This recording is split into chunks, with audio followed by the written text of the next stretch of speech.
Welcome to BBRO November BeetCast. I'm Francesca Broom, your host and Knowledge Exchange Manager for BBRO. It's good to see that the autumn weather has been favourable, with many growers looking at an early finish to harvest. And what a mixed bag harvest has been. We've had reports of record years alongside some really low yields, with some harvest operators having a really tough time recovering the yield. We caught up with Mark Winters of British Sugar to hear what he's been finding whilst carrying out harvester assessments. We've got a lovely sunny day outside, but we're actually indoors at Bexwell because with all the rain we've had, we can't be out in field. So I'm joined here by Mark Winters, who's the Technical Support Manager for British Sugar, and he's actually taken the lead on most of the machinery side and drilling and harvesting, and obviously at the moment he's out doing a harvester assessment. So welcome along, Mark. Thank you very much. And as I say, it would have been nice to be in the field. But It would. We did have a good help with rain yesterday though, which will help. You know, it's just stopped us today. Yeah, generally we've had quite a good year when it comes to weather to be lifting, haven't we? It's been glorious. It's we couldn't have asked for better weather really. I mean, short of it making the ground incredibly hard to try and, rattle the beet out of sort of tarmac-like conditions, the actual weather itself has been absolutely phenomenal. It's been beautiful. So weather's been great. That's always a good sign for any grower. But what's been the impact when it comes to yield? I've seen a bit of a mismatch of yield. I mean, there's some crops that have been really thirsty probably since the spring. They got drilled into sort of desert-like conditions and never really got going. We got sort of ruined out by mice and pigeon damage, really late germination before they did get some moisture. And those crops, just haven't done so great. I've seen some as low as 25, 30 tonnes a hectare, really small, really struggling to get them through the harvester because they just haven't gained any size. But then on other hands, in other sort of pockets that I've been to, we've been lifting in 120 tonne a hectare crops. So I've really got to see sort of both sides of the blackboard this year. Yeah, there's no sort of real common denominator of yield, but some haven't done so well as others. But there was a lot more rain in sort of the Newark area. There was sort of like a line across. Have you noticed the difference? Yeah, definitely. Especially when I've been out on some of the silts. They are, in some sort of areas, they're having some very bumpy years. There's some really big smiles out in the field, when we're out and seeing. It's just perfect going. Good land, good beet, good shape, really easy to top and scalp.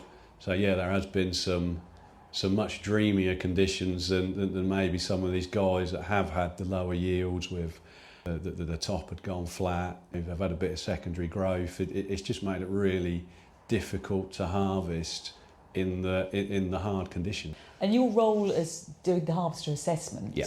So where you've got a good crop, is there anything you can usually do to try and recover even more yield? Yeah, I mean, we can always try. Most of the guys and ladies sat on these harvesters, their jobs anyway. They know what they're doing. They're all competent people sat on the seat, and all harvesters are pretty good. There's not a bad harvester out there. It's usually a harvester and a harvester driver can only do as good a job as the beet that is out there in front of them, that it allows them to do, which is why on my sort of harvester days now, I always try to find a happy medium between what they've actually got out in front of them.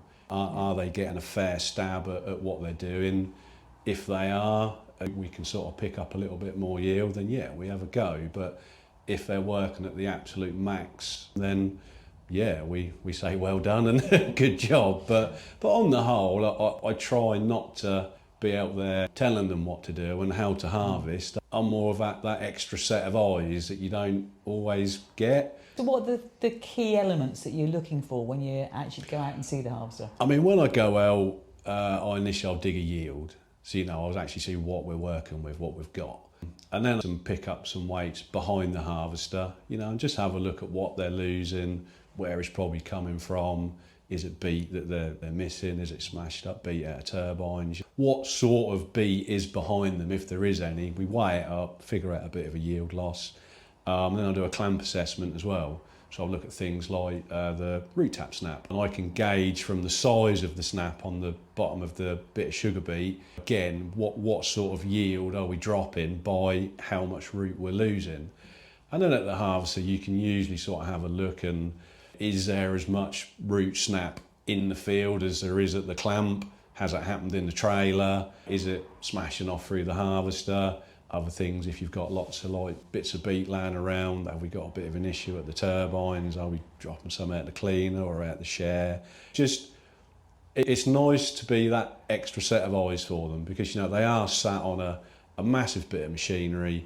Yes, they've got cameras, but, you know, they're sat up on the seat at the front. So many blind spots, and it's not about telling people what to do and how to harvest, just coming out and trying to be a help. And if they're doing a grand job, brilliant. And we've got a bit of paper there that says you're doing a really good job, you know, tuck that in your pocket and hang on to it. But if I can help, I try.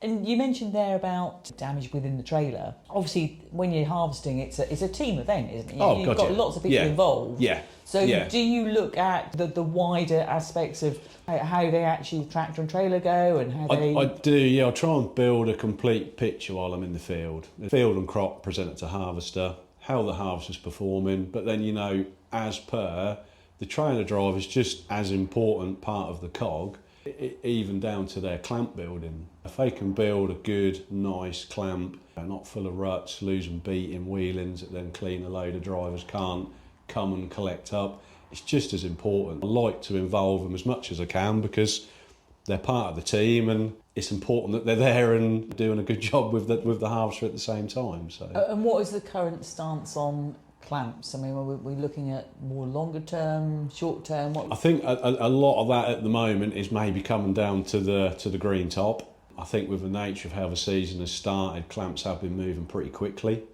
But if we are struggling with green top through scalping, it does have to sit longer, you know, just to let that top go off so it can be scrubbed out with the cleaner. And it's really difficult to get the scalping right in this kind of a season, isn't it? Because it's just the beats all over the place. It's been a good talking point this year. It's been a little bit challenging start to the year. Just again, probably through the beet has grown. There's a lot of what I call bumpy beet, really high crowns next to really low crowns. As good as these harvesters are, they can't work that well. You know, if you've got beet like that, it's just such a challenge to top those really low crowns that have gone down beneath the surface, when you've probably got 2 or 3 bits of beet in front of it that are sticking 2 or 3 inches out of the ground. Obviously, from the harvesting point of view, we want to save all the yield. We go in and we look after that beet that is sticking out of the ground, so we maintain that standard of harvest as much beet as we can and get it up into the clamp. If we have got some green on the beet that we have to miss, then yeah, that's the point at which we have to sort of then think, well, has it got to sit in the clamp a bit longer, just so we can clean it efficiently, because obviously we still want to keep that green top down as much as possible for the factories.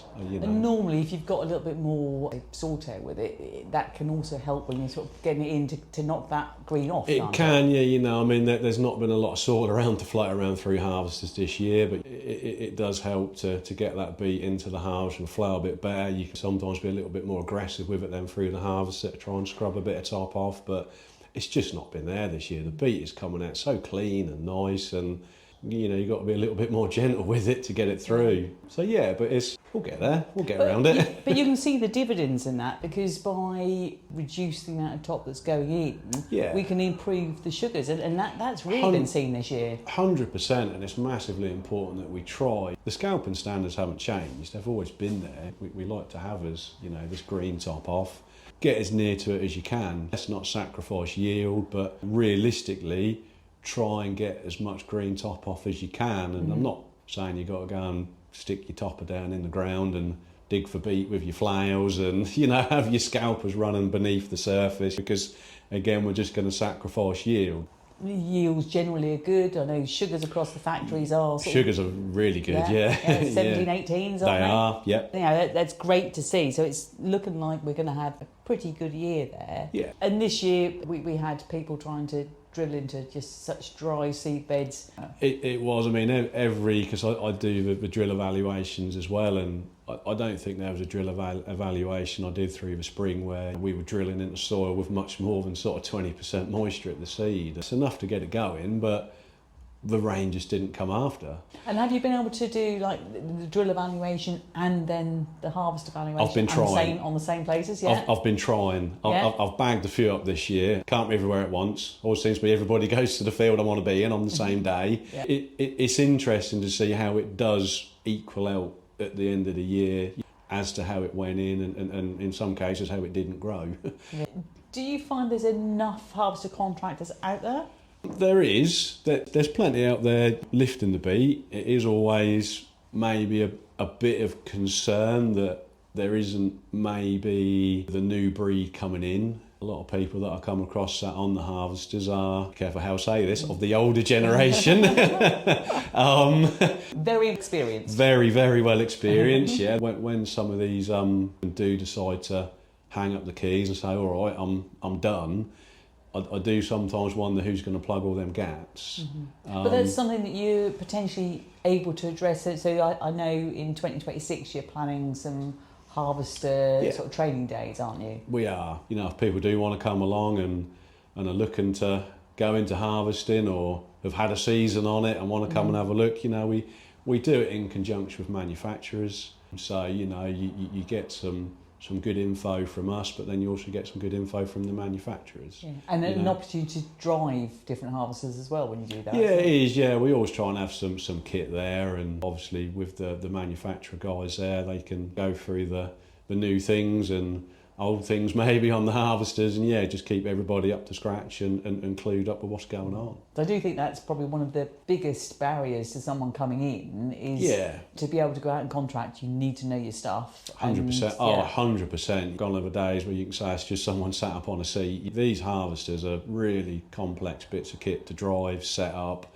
It's not a hit a GPS button and hope for the best. They're constant adjusting, you know, they're very good at what they do, and but to learn that straight off the bat from scratch, it takes a while. And it would be nice to see more in the industry learning how to do it, because as I said, at some point some of these other chaps are going to hang the keys up, and it does make you wonder who's going to fill the gaps.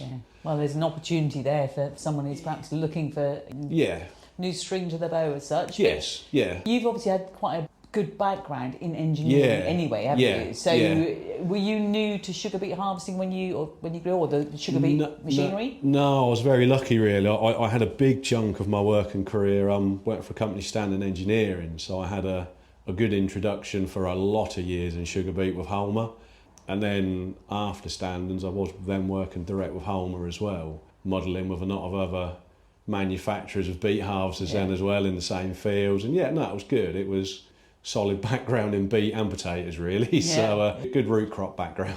But you've also, when you finish the harvest testing, you're straight into drilling, aren't you? I do like to get out on the drilling and probably most important is the cultivations, because I've always been of the belief that any season is start, made, lost, gained in the spring. You know, it goes in right, it will come out right, and if we can give good seed beds, good drilling establishment for these harvesters, it just improves that end of the season so much. I don't want to say make their job easier, because it's never fantastically easy to go out and lift beet, but it just helps if they've got a good start. Well, I'm pleased to see that you're going to be joining us for the BeetTech events on the Yes. 3rd and 10th of February. Yeah. And we're going to be doing some drill training in the afternoon, so we'll be Yeah. putting that out shortly for operators to book on. Yeah. And I just think, we're very fortunate to have you in your role with the background you've got,